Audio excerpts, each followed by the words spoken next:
Y es maravilloso lo que pasa cuando pasan muchos años, ¿no? Y te pasan muchas cosas con las mismas personas y después esas personas tienen sus propios recuerdos, que muchas veces difieren. Y bueno, recién estábamos hablando, porque como les contábamos al principio, se vienen los 30 años de Peyote Asesino, de la primera vez que subieron arriba de un escenario. Lo van a festejar el 29 de agosto, jueves 29 de agosto, en la sala del museo. Y acá están Juan Campodónico y Carlos Casacuberta, dos integrantes casi fundacionales, ¿no? Vos ahí apenitas después, ¿no? Digamos que sí, 15 días. Igual el 15 días después, fundadores de Peyote, que justo estaban hablando de los recuerdos y cómo los recuerdos, para unos son de una manera y para otros de otra. Son interpretaciones. Primero vamos a darles un fuerte aplauso que siempre recibimos a nuestros invitados. Muchas gracias. ¿Sí? Gracias. Pero bueno, no son distintos, son interpretaciones. Sí, la verdad que justo ahora estábamos hablando de un show en La Factoría. Sí. Me dice Carlos, bueno, pero ¿cuándo tocamos en La Factoría? Cuando presentamos el disco Terraja. Pero ahí tocamos con Los Traidores. No, tocamos solos. Y bueno, se ve que tocamos varias veces y él se acuerda de una, yo de otra. Bueno, Y en fin. no se sabrá cuál es la verdad. No, Los Traidores tenían su disco Radio Babilonia recién salido. Era como una parte de ese proceso de ellos con su disco y nosotros hicimos un show juntos que no sé fechaba. Ahí invitados Claro. a telonear. Ahí abrimos para Traidores. Para Traidores, con el público de Traidores. Y me acuerdo que empezamos tocando una versión que hacemos de un tema de melódico internacional, Gavilano Paloma, que está en el primer disco. Y claro, para el público de Traidores, que eran dos punkies, empezamos a tocar eso y nos silbaron, viste, todo mal, pero eso estaba enganchado con un tema de Sumo, El Ojo Blindado, y fue una piña en la cara y todo el mundo copado. De repente algún seguidor de aquella época en redes nos puede dar un dato certero de dónde fue, cuándo fue, Pero y les acomoda el recuerdo. Pero sí, la presentación del Terraja fue en La Factoría. Sí, pero eso fue mucho después. Fue después Fue en el de 90 este show y con Los Traidores. casi 98. Claro. Sí. Claro. Pero arranquemos entonces por El Perro Azul. Sí, yo te cuento que en El Perro Azul yo no estaba. Porque una cosa es unirse al Peyote Asesino y otra cosa inventar el Peyote Asesino, que es una creación más bien de Fernando, Juan, un momento que no existió y que empezó a existir. Ese momento es absolutamente mágico. Yo creo que el germen, el embrión de Peyote era la charla entre Fernando y yo cuando íbamos, no sé, íbamos mucho a Cinemateca, resonando con la entrevista anterior, y después íbamos a los eventos de arquitectura, las pomadas de la época, y siempre había alguna bandita tocando y nosotros decíamos, che, pero estos están tocando acá, podríamos tocar nosotros. Pero vos ya tocabas en otras bandas. Yo ya trabajaba de la música inclusive, porque daba clases de guitarra, siendo muy joven, tendría 22 años, me tocaba covers en boliches, en fin, tocaba en una banda que tocaba en casamientos, tenía como trabajo de músico. Y Fernando era un gran melómano y siempre nos juntábamos a cambiar las figuritas, ¿no? De pasar los discos de vinilo a cassette, los que tenía uno. En fin, teníamos una linda amistad en torno a la música y a partir de esa charla vienen las ganas de hacer una banda y ahí, bueno, con quién, cómo, y a través de un amigo conocemos a Daniel Beña y Daniel era un bajista excepcional en aquel momento, que aparte estaba como alineado con la música que queríamos hacer y con lo que nos había inspirado en ese momento, que tenía que ver con el rock pesado, el funk, el rap, todo eso nos llamaba mucho la atención. Y entonces empezamos a juntarnos en la casa, en la sala que había armado Daniel en su casa en Villa Española. Y bueno, y ahí con Fernando, Daniel, una máquina de ritmos, al tiempo apareció Rodino a tocar la batería, después no podía porque ya estaba tocando en níquel y eran demasiado grandes para una banda, ¿no? Entonces nos abandonó por una banda que tocaba por todo el país y nosotros éramos unos chiquilines que estábamos ahí empezando. Y bueno, y ahí apareció Pepe, que yo a Pepe lo conozco desde Pepe Canedo, lo conozco. Ustedes ya tocaban juntos, ¿no? En algún lado, en una obra de teatro. Mi primer trabajo como músico era tocar en la obra Reír en Uruguayo, en el Teatro del Galpón. Era una obra de Emil Viñas. y bueno, había un grupo de músicos en vivo, uno era yo, otro era Pepe. Y ahí nos conocimos. Él tenía 14, yo tenía 16 cuando hacíamos eso.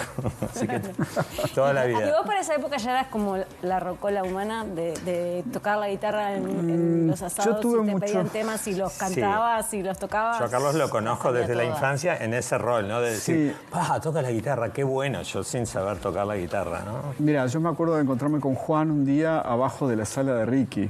Por ahí, por lo que después fue Prato, que en aquel momento que todavía se llamaba la calle Durazno, como... Arriba del living, decís vos. Sí, y ahí estaba Juan con su guitarra, con una guitarra de color rojo, muy llamativa, que era una, no sé... Una Yamaha.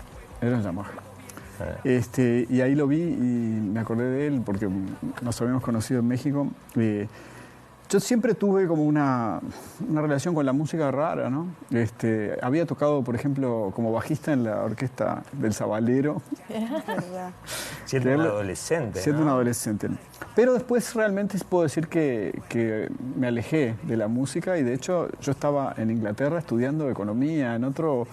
Pero había hecho un proceso, ¿no? De que no me sentía del todo bien y quería acercarme a la música. Me había comprado una guitarra eléctrica, había tomado clases de guitarra eléctrica. Estabas preparando para tocar en el Peyote Asesino sin saberlo, digamos. Había hecho un proceso de querer comprar discos y escuchar música y qué sé yo. Llego a Uruguay de vuelta de ese viaje el 28 de agosto, el día antes del show de Peyote. No me entero del show de Peyote. Del primer show. Claro, el primer show no estaba Carlos, tampoco Pepe. Pero tocamos sí con Rodino. sabía de que la estaban Con Rodino armando. y había otro Nada. guitarrista, no. No, ¿Quién era? ¿Pero eran ustedes tres nomás? éramos... Sí. Fer, vos. Claro, Fernando. ¿Y Rodino? ¿Y una Rodino. máquina ¿Y de Daniel? ritmos? No, la máquina de ritmo. ¿Daniel no estaba?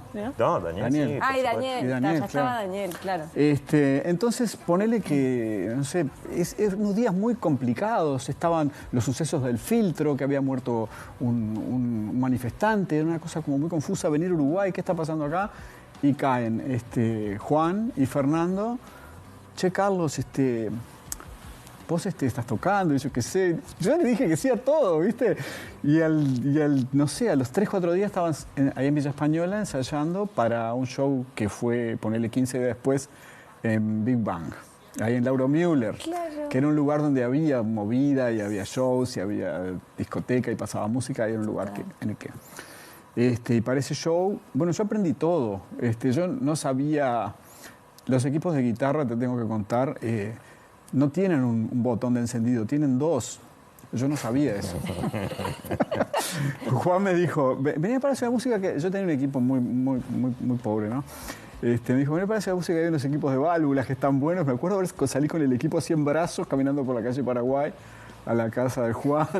Fue aceptado, y yo me acuerdo que el argumento que recuerdo hoy es que tenía una campera de cuero de rockero vieja escuela, y tenía un disco de Cypress Hill que era lo último de la música de vanguardia en ese momento. Entonces ahí hicimos el check, está admitido. Y ellos trabajaban con Gabriel, mi hermano, que estaba en Magma, armando Plátano Macho y con ganas de... Claro, porque Gabriel fue el productor del primer disco. Y del demo también, del Peyote. Del demo del Peyote, claro. Que yo conocí, ellos me trajeron el demo y yo a sacar las canciones y cómo se toca esta. Y Gabriel, para su cumpleaños yo le regalé el disco de Public Enemy. Entonces Santulo dijo, Public Enemy, bien, me sirve. También pasó una serie de test. Bien, Carlitos. Public Enemy, aprobado. Entonces, No, pero fue perfecto, porque también había toda una conexión nuestra. Como yo les dije, yo me acuerdo que en México hacían como que juntaban a los uruguayos que estábamos exiliados, a los niños, y venía Carlos y tocaba canciones uruguayas, venía otro que como que nos familiarizaban con el Uruguay que no conocíamos. Y entonces yo me acuerdo que en ese tipo de asados y juntadas de uruguayos allá, ahí conocí a Carlos tocando, que yo ni tocaba la guitarra y me parecía... yo te admiraba de Gracias. niño. Quiero que lo sepas. Después se convirtió en el otro sentido. Pero Santulo, con Santulo compartimos lo que sería la secundaria o el liceo, claro, en un lugar muy particular. Sí, en México, donde había muchísima libertad, había una educación Educación para la Libertad y con las ideas de Paulo Freire, justamente. Claro. Entonces los recreos eran míticos, ¿viste? Y la gente llevaba guitarras. Y entonces Fernando tenía esa noción de encontrarnos en el recreo y cantar las canciones de rock de esa época, de los primeros años, del fin de los 70, de los 80. No, es tremendo esto. Estos cuentos son tremendos. Vamos a tener que ir una tanda, pero bueno, entonces ahí la fusión de esas mentes ya se estaba dando Desde mucho antes tiempo, de la existencia sí, del peyote. claro. Y bueno, ahora vamos a hablar un poco más de cómo se fue armando la música, las letras, el nombre, todo eso. Después de la tanda seguimos conversando. ¿Dale?